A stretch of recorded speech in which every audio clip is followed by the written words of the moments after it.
So, what happens when a perfect tradition just breaks? I'm talking about two best friends, a decade of amazing summer vacations, and then nothing. The big question is, can one last trip actually fix it all? Let's get into it and break down this huge bestseller. Yep, we are talking about People We Meet on Vacation by Emily Henry. And I bet you've seen this bright orange cover everywhere, right? There's a really good reason for that. This thing is a massive hit, so big it's even being turned into a movie by Netflix. So what's the big deal? Why is everyone reading this book? Well, the numbers kind of speak for themselves. First thing you need to know, it shot straight to #1 on the New York Times bestseller list. I mean, that alone is a huge deal. But honestly, this is where it gets kind of wild. It's not just the critics. Look at this. On Goodreads, we're talking over 1.6 million ratings. That is a lot. You know, a book doesn't get that kind of attention just by being good. It has to hit on something real, something universal that we all get.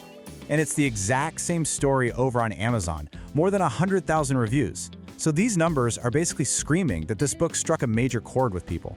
But why? What is it about this story that has everyone so hooked? Well, it all boils down to a really simple but brilliant idea. You've got two best friends, 10 summer trips, and one last chance to make things right. This is the story of Poppy and Alex. So picture this. They meet on a totally random car share ride home from college. And somehow, they just click. They become the best friends. But here's the catch. They live far apart.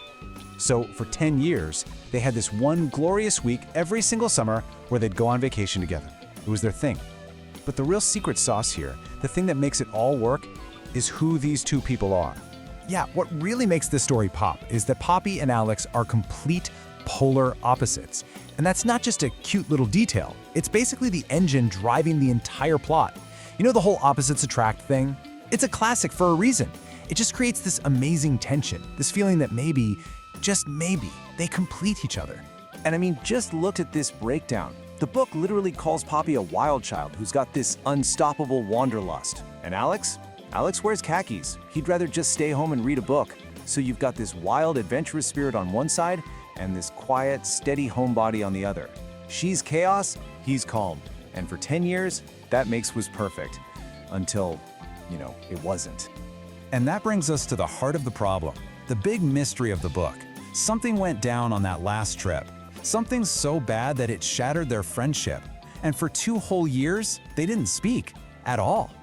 The book doesn't pull any punches. It says flat out, they ruined everything. So part of the fun of reading is trying to figure out what could have possibly happened on that trip to Croatia. But the story doesn't actually begin there. It kicks off 2 years after the disaster, with Poppy.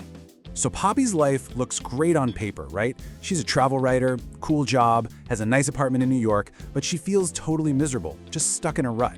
And when she really thinks about it, like, when was the last time I was genuinely happy? The answer hits her. It was on that trip, the one with Alex, that ruined everything. And that realization leads to a kind of crazy, desperate plan. She realizes she has to get Alex to go on one more vacation with her. It's a total long shot, a Hail Mary pass to try and fix whatever went so wrong. Okay, so this timeline really lays out how the book works, which is so cool. The story jumps back and forth. You get to see all their past trips, the funny ones, the sweet ones, the kind of disastrous ones.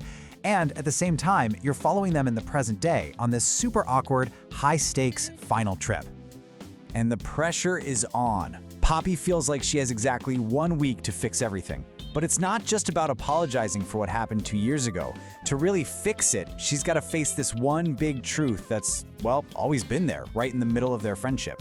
Which, of course, leads to the book's big, juicy question. You take 2 former best friends, you add a decade's worth of history and a ton of unspoken feelings, and you stick them together for a week in Palm Springs on a shoestring budget? I mean, really, what could possibly go wrong? So, is this the trip where they finally fix their friendship, or is it the one where they finally admit there might be something more going on? Well, to find out what happens, you'll have to go on that trip with them. And hey, the link to this book is in the video description.